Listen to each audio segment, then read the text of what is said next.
ተመልካቾች በቴክኒክ ችግር ምክንያት ስለዘገየን ይቅርታ እየጠየቅን የአብሮነት ኢትዮጵያ ጋዜጣዊ መግለጫ አሁን ይጀምራል። ጥያቄና መልስ የአብሮነት ኢትዮጵያ ጋዜጣዊ መግለጫ አሁን ዛሬ የወጣና ወደፊትም ወጥቶ ሊነበብ የሚችለውን የአብሮነት ኢትዮጵያን ጦርነት ይቁም፣ ግፋዊ አገዛዝ ያብቃ፣ ሽግግር ይካሄድ፣ ሰላም ይስፈን የሚለውን የጋዜጣዊ መግለጫ አነባለሁ። የአብሮነት ኢትዮጵያ በምስረታ ሂደት ላይ መሆኑን ከ5 ወራት በፊት ይፋ ማድረጉ ይታወቃል። በዚህ ጊዜ ውስጥ በአንድ በኩል የትግል ትብብር ፍላጎትን የሚያነሳሱ የውይይት መድረኮችን የሚያዘጋጅ፣ በሌላ በኩል ደግሞ የምስረታ ሂደቱን ለማጠናቀቅ የሚያስችሉ ውስጣዊ ተግባራትን ስናከናውን ቆይተናል። ባለፉት ወራት 6 የውይይት መድረኮችን በኢንተርኔት ያካሄድን ሲሆን እነዚህ መድረኮች በተቃዋሚው ጎራ ዙሪያ አዲስ እና የአበረታች የትግል ትብብር መንፈስ የፈጠሩ ሆነው ተገኝተዋል። እነዚህን መድረኮች በማዘጋጀት ጎን የአብሮነት ኢትዮጵያን የምስረታ ሂደት በተመለከተ በሰራናቸው ስራዎች መተዳደሪያ ደንባችንን እና ለህጋዊ ምዝገባ የሚያበቃንን ሰነድ ማዘጋጀትና ማጽደቅ ችለናል። የጸደቀውን መተዳደሪያ ደንባችን መሰረት በማድረግም 21 አባላት ያሉትን የአብሮነት ኢትዮጵያን የበላይ ስልጣን አካል የሆነውን ቦርድ አቋቁመናል። ቦርዱ ጥቅምት 21 2018 በአካሄደው የመጀመሪያው መደበኛ ስብሰባው 7 አባላት ያሉትንና የአብሮነት ኢትዮጵያን የዕለት ተዕለት ስራ በኃላፊነት የሚመራውን የስራ አስፈጻሚ ኮሚቴ መርጧል። የተመረጠው የስራ አስፈጻሚ ኮሚቴ ባካሄደው የስራ ድልድልም አቶ ልደቱ አያሌው ሰብሳቢ፣ ዶክተር አዳነ ምክትል ሰብሳቢ፣ አቶ አሸናፊ አብርሃም ጸሐፊ፣ ኢንጂነር ሙሉጌታ ዘለቀ የፋይናንስ እና የንብረት ጉዳዮች ንዑስ ኮሚቴ ሰብሳቢ፣ ዶክተር እስማኤል ጎርሲ የድርጅት ጉዳዮች አስተባባሪ ንዑስ ኮሚቴ ሰብሳቢ፣ ሕዝቅኤል ገቢሳ የህዝብ ግንኙነት ኮሚቴ ንዑስ ኮሚቴ ሰብሳቢ፣ ኢንጂነር መስፍን አየነው የውጭ ግንኙነት ኮሚቴ ንዑስ ኮሚቴ ሰብሳቢ ሆነው እንዲሰሩ ተመርጠዋል። የአብሮነት ኢትዮጵያ ከውስጣዊ ተግባራቱ ጋር በተያያዘ በመጪው ወር ውስጥ የስራ አስፈጻሚ ኮሚቴው 4 ቋሚ የዘርፍ ኮሚቴዎችን የማደራጀትና የባለሙያዎችን አማካሪ ምክር ቤት የማቋቋም ተግባራትን ያከናውናል። ተባባሪ አባላትን የመመልመል እና የማደራጀት ስራንም በቋሚነት ያካሂዳል። የአብሮነት ኢትዮጵያ ከነዚህ ውስጣዊ ተግባራቱ በተጓዳኝ ከ2 ወር ባልበለጠ ጊዜ ውስጥ ውጤታማ ሰላማዊ ህዝባዊ እምቢተኝነትን በኢትዮጵያ እንዴት ማካሄድ እንደሚቻል እና ለዘላቂ ለውጥ የሚያበቃ ሁሉን አቀፍ የሽግግር ሂደት እንዴት ማካሄድ እንደሚቻል ግልጽ አቅጣጫ የሚያመለክቱ 2 ሰነዶችን አዘጋጅቶ ጉዳዩ ለሚመለከታቸው ባለድርሻ አካላት ለውይይት ያቀርባል። በአሁኑ ወቅት በሀገራችን እየተካሄደ ያለው የእርስ በርስ ጦርነት እንዲቆምና ሰላም እንዲሰፍን ጦርነት ጠማቂ የሆነው አገዛዝ ይባስ ብሎ በሌላ አውዳሚና ህዝብ ጨራሽ ጦርነት እየተዘጋጀ ይገኛል። በዚህ ምክንያት የአብሮነት ኢትዮጵያ የሚያከናውናቸው ውስጣዊ ተግባራት በተጨማሪ በመጪዎቹ 2 ወይም 3 ወራት ውስጥ ጦርነት ይቁም፣ ግፋዊ አገዛዝ ያብቃ፣ ሽግግር ይካሄድ፣ ሰላም ይስፈን በሚል መሪ ሀሳብ የሁለተኛ ዙር አገዛዝ አንቀጥቅጥ የኢንተርኔት ተቃውሞ ህዝባዊ ትዕይንተ ህዝብ እና አንድ በመጠኑና በአይነቱ እስካሁን በተለየ የተቃውሞ ሰልፍ በዋሽንግተን ዲሲ እና በለንደን ከተማ ለማካሄድ አቅዷል።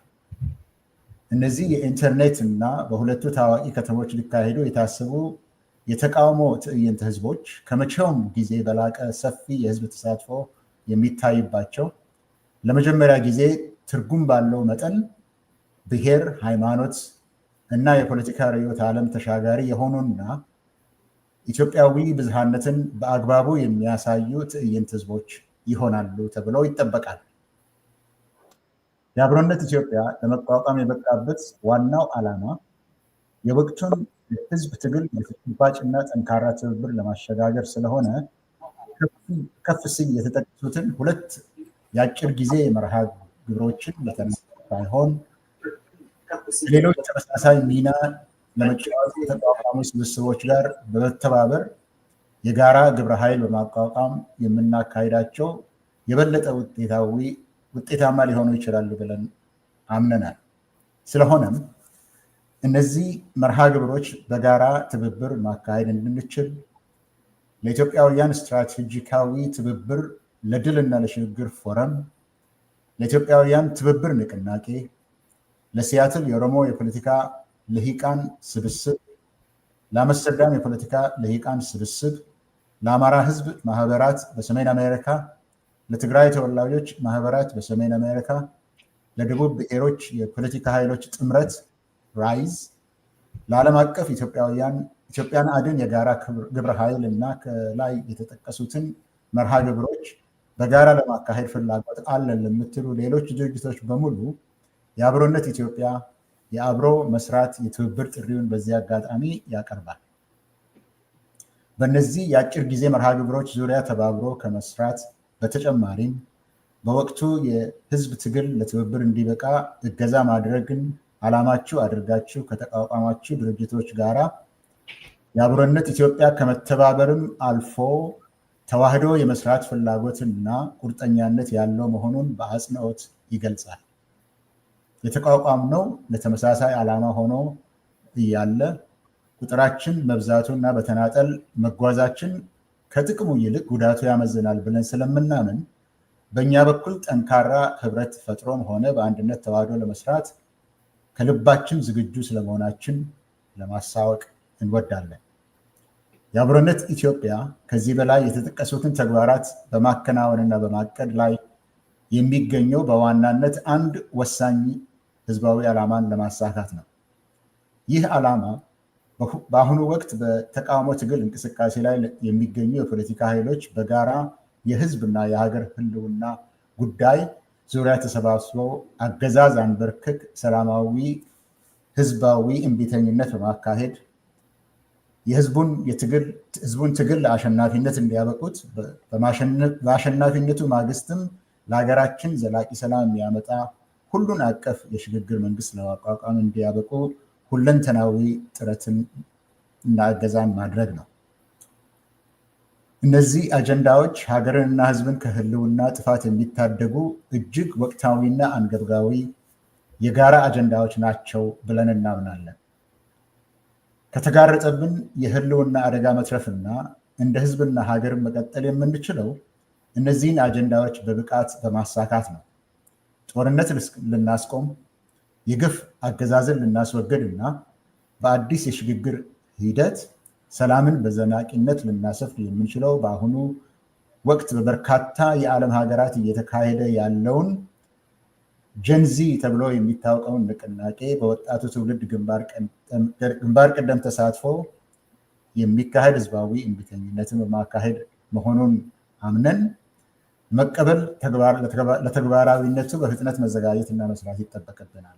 ስለሆነም በመካከላችን ያሉ የፖለቲካ ቁርሾዎችንና ልዩነቶችን ወደፊት ለሚካሄድ የሽግግር ጊዜ ፍትህ፣ ዲሞክራሲያዊ ምርጫ እና የህዝብ ውሳኔ ወደ ጎን በማቆየት ያለምንም ቅድመ ሁኔታ በአፋጣኝ ተባብረን እና እጅ ለእጅ ተያይዘን ለዘላቂ ለውጥ የሚያበቃን አገዛዝ አንበርክክ ህዝባዊ እምቢተኝነትን ለማካሄድ ወደሚያስችለን የትግል ደረጃ በፍጥነት ልንሸጋገር ይገባል እንላለን።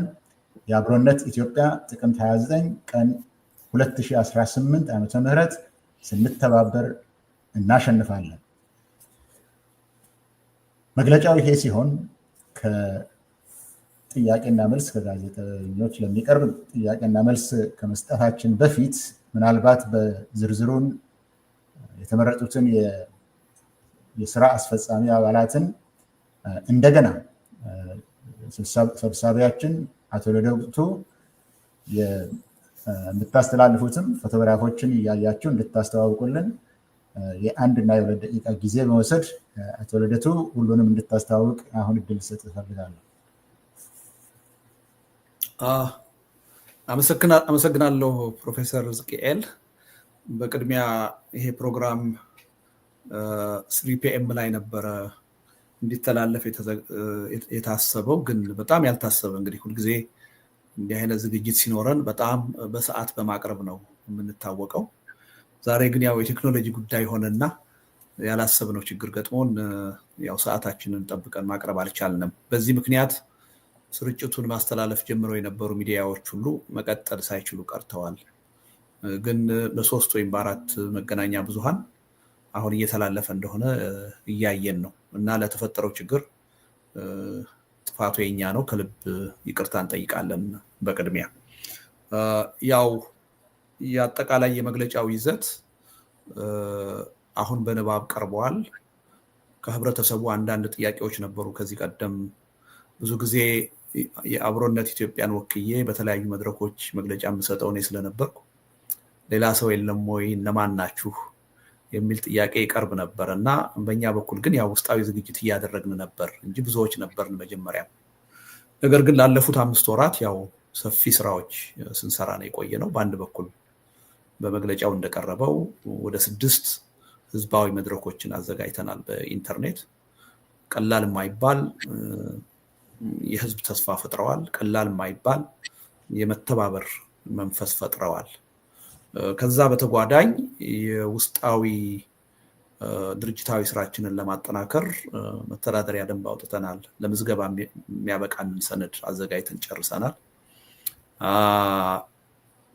በዋናነት ደግሞ 21 አባላት ያሉት ቦርድ አቋቁመናል። ያ ቦርድ ዛሬ እዚህ ፊታችሁ የቀረብነውን ስራ አስፈጻሚ ኮሚቴ አባላት መርጧል። የተመረጥነው የስራ አስፈጻሚ ኮሚቴ አባላት ከአሁን በኋላ የአብሮነትን የዕለት ተዕለት ስራ የምንመራ ነው የምንሆነው። ከ7ታችን ውስጥ አንዱ አባላችን በአጋጣሚ የቤተሰብ ህመም ገጥሞት በመካከላችን አልተገኘም። 6ታችን እዚህ አለን። ዞሮ ዞሮ 7ታችን እንግዲህ የመጀመሪያው በሰብሳቢነት የተመረጥኩት ወይም የተመደብኩት እኔ ነኝ። ልደቱ አያሌው እባላለሁ። በምክትል ሰብሳቢነት የተመረጠችው ዶክተር መቅደስ አዳነ ትባላለች። አሁን ፊት ለፊት እያያችኋት ነው። በጸሐፊነት የተመረጠው አቶ አሸናፊ አብርሃም ይባላል። ያው ታውቁታላችሁ፣ አሁንም ስክሪኑ ላይ ይታያል። የፋይናንስና ንብረት ጉዳዮች ቋሚ ኮሚቴ ሰብሳቢ በመሆን ኢንጂነር ሙልጌታ ዘለቀ፣ እሱም ስክሪን ላይ ያለ፣ በሌላ መድረክም ታውቁታላችሁ። ዶክተር እስማኤል ጉርሲ አሁን አልተገኙም ያልኳቸው አባላችን ናቸው። እሳቸው የድርጅት ጉዳዮች አስተባባሪ ኮሚቴ ቋሚ ሰብሳቢ ሆነው ነው የተመደቡት። 6ኛ ፕሮፌሰር ሕዝቅኤል ጋቢሳ የአብሮነት ኢትዮጵያ የህዝብ ግንኙነት ቋሚ ኮሚቴ ሰብሳቢ ሆነው ተመርጠዋል። 7ኛ አቶ መስፍን አየነው የውጭ ጉዳይ ቋሚ ኮሚቴ ሰብሳቢ ሆነው ተመርጠዋል እና ከአሁን በኋላ ከሚዲያም ጋር የሚኖረን ግንኙነት በእነዚህ አመራሮች በኩል ይሆናል ማለት ነው። የአብሮነት ኢትዮጵያን የዕለት ተዕለት ስራም የሚመራው ይሄ ስራ አስፈጻሚ ኮሚቴ ይሆናል ማለት ነው እና ምን ያህል እድሜ ይቆያል፣ ኃላፊነቶቹ ምንድናቸው የሚለው በአጸደቅነው የህገ ደንብ ተደንግጎ ተቀምጧል። እንግዲህ በተቀመጠው አሁን ለአጭር ጊዜ ያቀርናቸው 2 ስራዎች አሉ። አንዱ የሰነድ ዝግጅት ስራ ነው። ይህን ትግል በህዝባዊ እምቢተኝነት እንዴት ነው ህዝቡ ሊያሸንፍ የሚችለው የሚለውን ጥያቄ በብቃት የሚመልስ አንድ ሰነድ ለማዘጋጀት አቅደናል። ሁለተኛው ደግሞ አገዛዙ በተለያየ ምክንያት ከስልጣን ሊወርድ ይችላል። አሁን የታጠቁ ኃይሎች በሚያደርጉት ትግል ምናልባት ከስልጣን ሊወርድ ይችላል፣ ወይም ደግሞ በህዝባዊ እምቢተኝነት ትግል ከስልጣን ሊወርድ ይችላል።